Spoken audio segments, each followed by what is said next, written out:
Seguimos con la lección séptima de este tema cuarto de la filosofía de la naturaleza.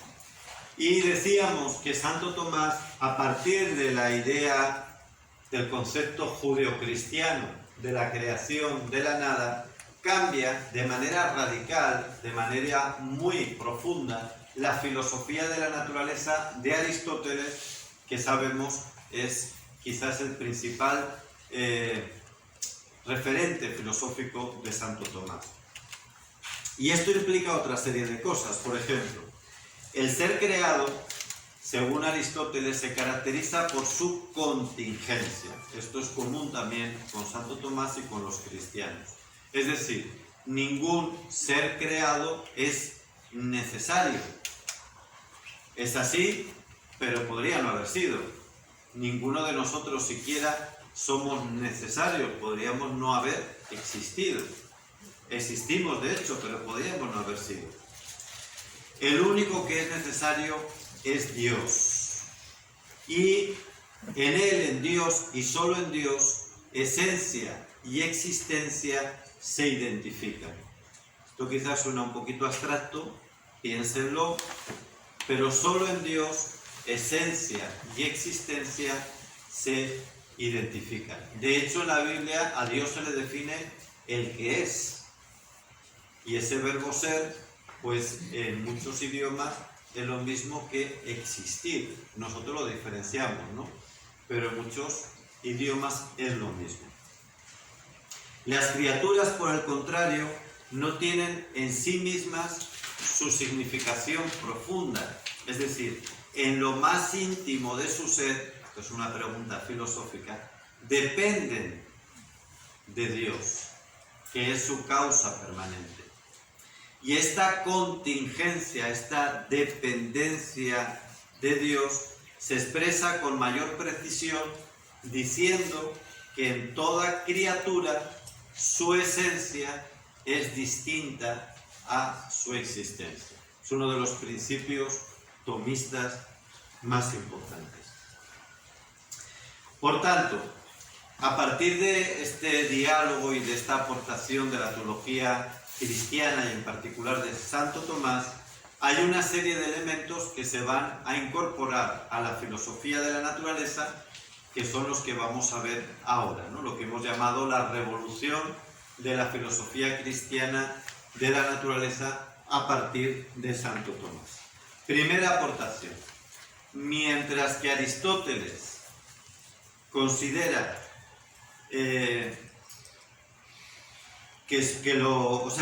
mientras que Aristóteles considera que solamente lo que es necesario es inteligible y comprensible, Santo Tomás, por el contrario, dice que también lo contingente es inteligible y comprensible. ¿Lo han entendido? Aristóteles dice, vamos a ver, solo lo necesario. ¿Y qué es lo necesario? Lo necesario es prácticamente solo Dios y las realidades divinas, las realidades permanentes como el alma, como realidades, digamos, más allá de las criaturas, realidades filosóficas, metafísicas y divinas. Que solo eso, solo lo que es necesario es comprensible e inteligible. Por lo tanto, lo que es contingente, el ser concreto, la criatura concreta, eso no es comprensible. Con lo cual, en el campo de la filosofía de la naturaleza, todo lo que es material, individualizado, no sería comprensible. Y dice Santo Tomás, no, eso no es verdad. También esas realidades materiales, concretas, son comprensibles e inteligibles. ¿Y por qué? Porque también en ellas hay un reflejo de Dios. Y aquí viene uno de los principios tomistas más importantes. No es solo de Santo Tomás, pero la teología de Santo Tomás se va a desarrollar más que ninguna otra, que es la analogía del ser. La analogía del ser es que el ser principal y el único imprescindible es el divino. Dios. Pero todas las criaturas, precisamente por ser obra de Dios, también tienen un ser análogo al de Dios. Y nosotros sabemos lo que es análogo, ¿verdad? ¿Sabemos lo que es análogo o no? Sí. Lo vimos cuando vimos el tema de lógica, conceptos análogos, unívocos, ¿de acuerdan? ¿Y análogo qué era? ¿Quién recuerda?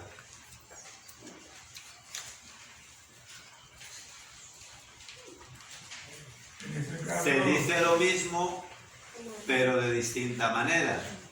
Es el que dice siempre el mismo sentido, ¿no? Exacto.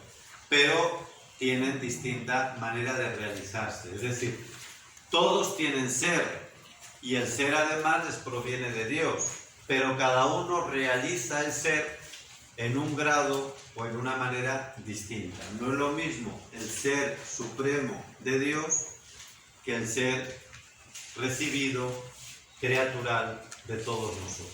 Sin embargo, aquí lo importante, a pesar de que el grado o la forma de realizarse el ser sea distinto, lo importante es que compartimos la analogía del ser. Y esto es importantísimo. ¿Por qué? Porque hay un vínculo estructural, ontológico, es decir, real, de las criaturas con Dios. Esto es muy importante, luego lo van a ver por qué cuando esta analogía se rompe por Oca, pero eso lo un poquito más tarde. Segunda aportación de Santo Tomás a la filosofía aristotélica y en general de la filosofía cristiana a la filosofía clásica.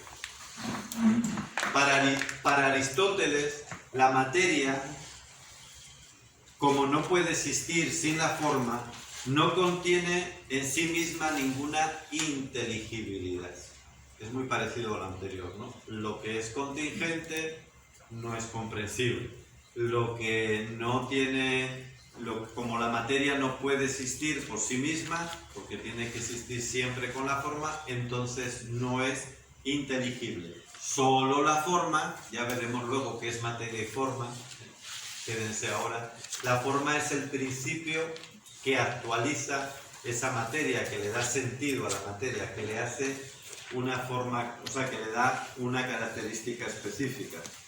Solo la forma, solo la idea es lo que es comprensible. Sin embargo, Santo Tomás, y aquí se ve mucho la influencia de San Agustín, abandona esta forma de pensar y explica que la materia sí puede ser entendida y explicada por nosotros.